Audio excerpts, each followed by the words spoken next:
Bike सिखा रहे हैं तो चलते हैं। आज बाइक सिखाने आए हैं पीछे पट्टे पे, तो मेरी बाइक वहाँ पर खड़ी हुई है और चलाते हैं यहाँ पर थोड़ा लेते हैं। फाइनली अभी अभी अभी देखें, अब थोड़ी बहुत बाइक चलाने आ रही है मेरे ख्याल से। आप देख सकते हैं थोड़ी बहुत ये लगा अभी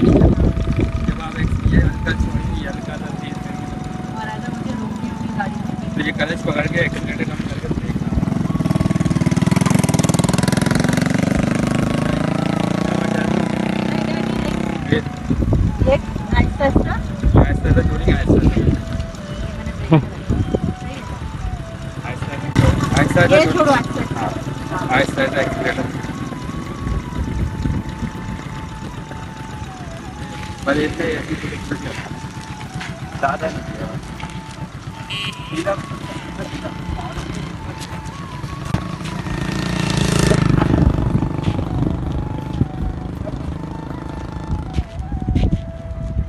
बस आंटी चला रही है और मैं पीछे जा रहा हूँ।